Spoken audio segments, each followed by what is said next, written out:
So we're all on lockdown. We're all practicing social distancing, but I guess we can still keep reviews going. We're going to talk about a wide-angle lens for the Osmo Pocket by Freewell, and that's coming right up.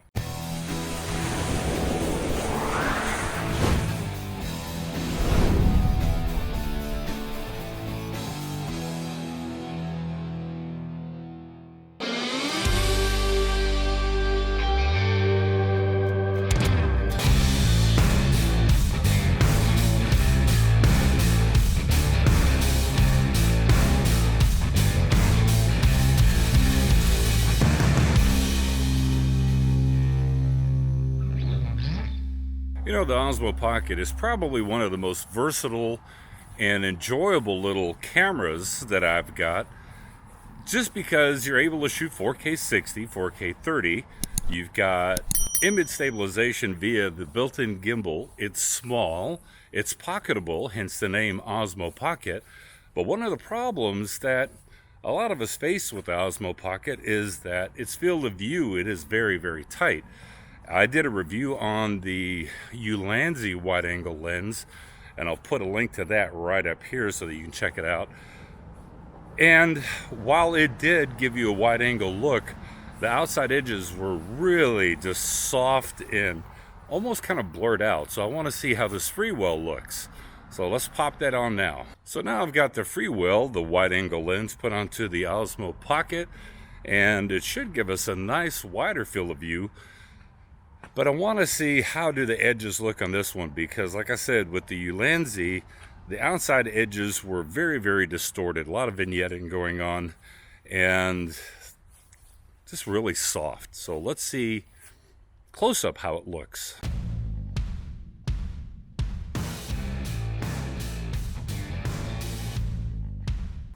Now, to me, one of the neatest things about the Osmo Pocket is that when you're using it, and it focuses in on your face, or if you're shooting something in front of you, you can tap on the screen and focus on certain areas.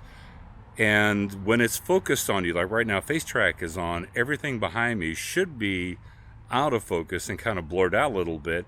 And that's one of the really nice things, because you take a pocket-sized camera and it gives you the ability to have what may look like a larger DSLR or a mirrorless camera, and it just makes it look so much more professional. We'll see if that actually happens with this Freewell wide-angle lens. Does it still keep me in focus and blur out the background?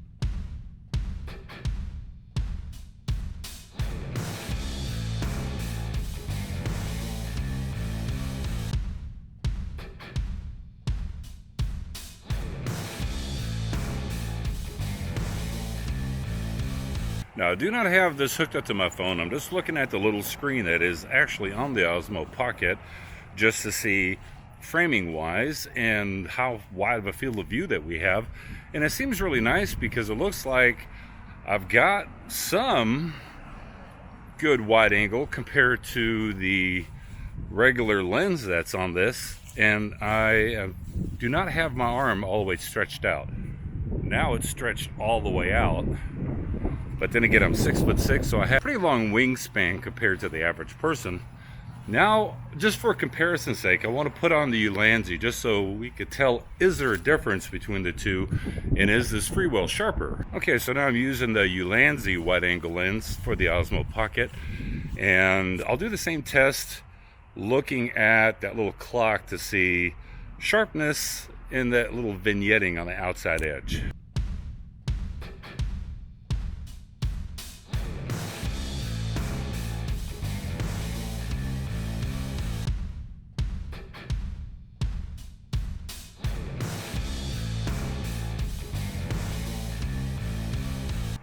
Alright, so what I'm going to do, I'm going to stick this into the computer, see how it looks with this Freewell lens. Is it as sharp and is it as detailed without all that vignetting and distortion on the outside edges? Because from what I could tell on the screen, it looks like it's actually giving a very nice image. Face track still works. Focusing still works on this very well with the phase detection. Now, there is a caveat. DJI, they did release a firmware update that allows you to keep the Freewell lens on the Osmo Pocket while you have it in storage, and then when you turn it on, it'll go through gimbal calibration and it will still calibrate correctly with the Freewell lens on there. Now the caveat is Jason Morris had put up a video where his had actually fallen apart. Now it's happened to me a couple of times just testing this and even shooting B-roll footage where I would do the gimbal initialization when you first turn on the camera and the lens would actually fall off. So it hits hard enough on the bottom base that sometimes if you don't have it on there snugly and correctly, the lens may actually fall off. And if that happens, it may actually damage the lens where it falls apart. I'm not saying that that's a Freewell problem as far as quality control on how they build the lens for this, but it's something to keep in mind. So if I were to offer anything, I would say make sure that you power on your Osmo Pocket first and then attach the wide angle lens. That way it's always better safe than sorry anyway, isn't it? So let's stick this footage in the computer, see how it looked, and I'll give you my final thoughts on this Freewell wide angle lens for the Osmo Pocket. So what are my final thoughts on the Freewell wide angle lens for the Osmo Pocket? You know, I really like it, the detail and the sharpness, especially when you look at the ladybug on the leaf. It's nice and in focus. The background still has that nice blur. And even when you're walking around with the wide angle lens, you still have that nice background blur, which is very nice and it's kind of wanted. When you look at the picture of the clock, you can see the Freewell is slightly sharper.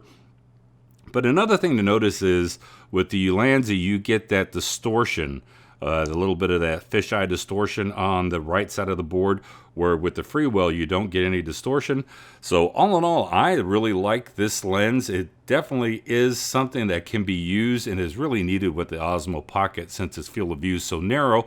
What I'll do is put product links in the description below so you can check it out for yourself. And until the next review, you guys be safe, and I will talk to you later. Bye-bye.